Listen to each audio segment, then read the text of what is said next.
ఉమ్మడి నిజామాబాద్ జిల్లాలో ఉపరితల ఆవర్తన ప్రభావంతో గత 4 రోజులుగా విస్తారంగా వర్షాలు కురుస్తున్నాయి. దీంతో రోడ్లపై ఆరబెట్టిన ధాన్యం తడిసి ముద్దైంది. జిల్లాలో యాసంగి ధాన్యం కొనుగోళ్లు ఇంకా పూర్తి కాలేదు. ఇక రోడ్లపైన కల్లాల్లో ఇంకా 3.5 లక్షల మెట్రిక్ టన్నుల ధాన్యం కొనుగోళ్లకు రెడీగా ఉంది. కంటిన్యూగా కురుస్తున్న వానలకు రైతులు ఆందోళన చెందుతున్నారు. మరోపక్క విస్తారంగా కురుస్తున్న వర్షాలకు ఖరీఫ్కి దుక్కులు సిద్ధం చేస్తున్నారు రైతులు.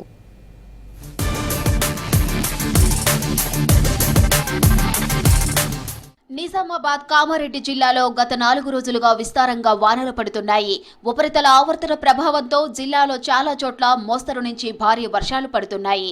జిల్లాలో 13 సెంటీమీటర్ల వర్షం నమోదైంది. మెండోరాలో 79.8 మిల్లీమీటర్లు, ఆలూరులో 6.9 మిల్లీమీటర్లు, ఆర్మూర్లో 7.4 మిల్లీమీటర్లు, దర్పల్లిలో 6.7 మిల్లీమీటర్లు, నందిపేట, మాక్లూర్, రెంజల్, నవీపేట, మోపాల్, డిచ్పల్లి, ఇందల్వాయి మండలాల్లో 60 మిల్లీమీటర్లు వర్షం పడింది. కామారెడ్డి జిల్లాలోని బిక్కనూర్, బీబీపేట, గాంధారి, లింగంపేట, మాచారెడ్డి, కామారెడ్డి మండలాల్లో మోస్తరు నుంచి భారీ వర్షాలు పడ్డాయి. పలుచోట్ల విద్యుత్ స్తంభాలు నేలకొరిగాయి. పిడుగుపడి ఒకరు, పాము కాటుకు మరొకరు మరణించారు. 15 రోజుల నుండి మ్యాచర్ ఇంత వస్తే కొంటాం అంత వస్తే కొంటాం అంటే ఎఫ్సీఐ నుండి ఎట్లయినా కొంటలేరు. గవర్నమెంట్ ఏం ఆదేశాలు ఇచ్చినా కానీ ఇక్కడ వర్కౌట్ అవ్వట్లేదని ప్రైవేటు రైస్ మిల్లర్లకు కూడా మాట్లాడుకోవడం జరిగింది. వాళ్ళు కూడా ఈ వర్షాలకు భయపడి మొన్న వస్తాం నిన్న వస్తామని 1 వీక్ అవుతుంది మేము వెయిట్ చేయబట్టి. వాళ్ళు తీసుకోవడానికి ముందు రావట్లేదు. అట్లా అని చెప్పి ఇక్కడ ఈ మార్కెట్ చైర్మన్ ఎవరు, మన సొసైటీ చైర్మన్ ఎవరు ఉన్నారో వాళ్ళు వచ్చి పట్టించుకునేది లేదు. ప్రతి ఒక్కళ్ళు రాజకీయ కోణంలో చూసుకుని కాలయాపన చేస్తున్నారు. కానీ మా బాధ ఎవరికి చెప్పుకోవాలి అర్థం కావట్లేదు. ఇప్పుడు అడ్లు చూస్తే ఇక్కడ కింద ఉండి ఇప్పుడు అవి లాకలు వచ్చి అవి నెక్స్ట్ సీడ్ వేసుకోవడానికి వనకొచ్చేటట్టునే కానీ అమ్ముకోవడానికి ఉండేలా లేవు. మేము ఎవరికి ఏం చెప్పుకోవాలో, మా బాధ ఎవరికి ఏం చెప్పుకోవాలో తెలుస్తలేదు. 4 వర్షాలకు 2 సార్లు నేర్పినాం. 4 ట్రాక్టర్లు నేర్పాలంటే కూడా మాతో ఎంత వరకు అవుతుంది సార్? Waste sir. ఎవరు కొంటారు ఇవి? వాళ్ళు అంటారు కదా మేము పడేయడమే తప్ప ఏం చేయలేము, మేము కొనలేమని చెప్పి వాళ్ళు చెప్పేసి పోతున్నారు. ఉన్న కాడికన్నా అవి నేర్పుర్రి. అవి నేర్పితే ఒకవేళ కొనే పరిస్థితి ఉంటే కొంటాము, లేదు పోతే అవి కూడా మీరు ఇంటికి తీసుకెళ్ళొచ్చు అని చెప్పి అని అంటారు. ఇప్పుడు మేము ఏం చేయాలి? మాకు కలెక్టర్ గారు వచ్చి చెప్పిపోయిన సందన్న కానీ కొనుగోలు చేసిన వాటికి ఇప్పటికి వెళ్ళిపోతుండే, మాకేం బాధ ఉండకపోవు. ఆ తర్వాత ఆర్డీఓ సార్ కూడా వచ్చాడు.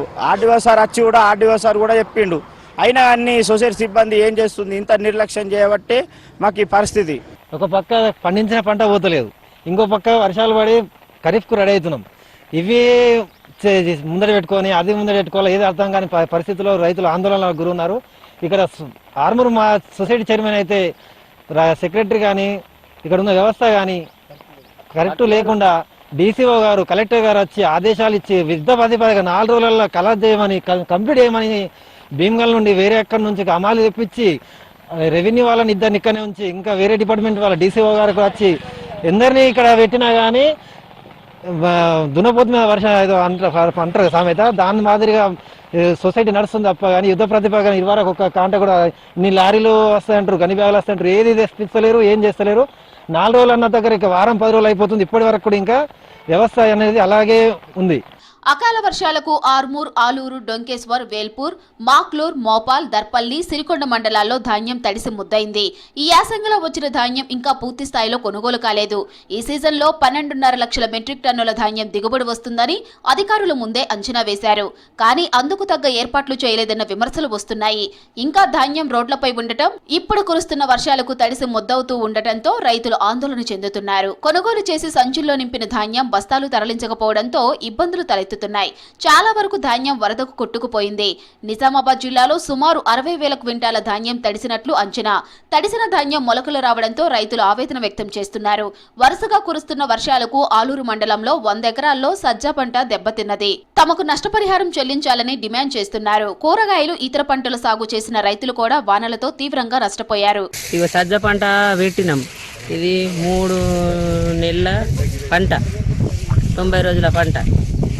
మేము ఎండలో ఎంతో కష్టపడి బాధపడి దీన్ని పండించినాము.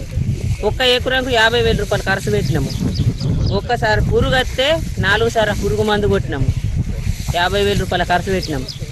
14-15 క్వింటాల సజ్జలు వెళ్తాయంటే మేము ఇంకెక్క వండిద్దాము, 17-18 క్వింటాలు వండిద్దామని కష్టపడి పని చేసి 50,000 రూపాయలు ఖర్చు పెట్టినాం. 1,00,000 రూపాయలు ముందు కోసిన వాళ్ళకు బిగాన 1,00,000 రూపాయలు వచ్చినాయి. ఇది కూడా బిగాన 1,00,000 రూపాయలు వచ్చేటి.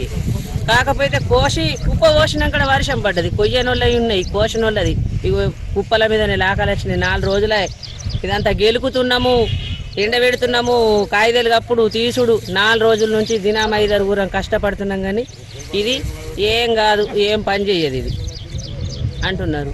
ఇది మరిగా గవర్నమెంట్ మమ్మల్ని ఆదుకోవాలా రైతులని. మా గ్రామంలో దాదాపు 200 ఎకరాల సజ్జ పంట సాగు చేశాము. మరి దాదాపు ఒక 100 ఎకరాల పైబడి ఉన్నటువంటి పంట కోత కోసే సమయంలో ఈ అకాల వర్షం వచ్చి మేము చాలా నష్టపోయినాము, పూర్తిగా నష్టపోయినాము. మరి ఒక్కొక్క రైతు 1 లక్ష రూపాయలు, ఎకరాన 1 లక్ష రూపాయల నష్టం రైతుకు. కాబట్టి మేము మన తెలంగాణ ప్రభుత్వాన్ని కోరేటిది మరియు మా రైతుల తరఫున డిమాండ్గా అడిగేది ఒకటే, ఈ అకాల వర్షం వల్ల నష్టపోయినటువంటి సజ్జ రైతుల్ని ఆదుకోవాలని మేము డిమాండ్ చేస్తున్నాము. బాగా నష్టపోయినాం, ఎకరాన 1 లక్ష వరకు వస్తాయన్న అనుకున్నాము. కానీ ఈ అకాల వర్షం కారణంగా ఇట్లా నష్టపోవడం వల్ల మాకు వచ్చే పరిస్థితి లేదు. ఇవల్ల మనము ఈ సజ్జ పంటను చూసినట్టయితే మొత్తం మొలకొచ్చేసింది.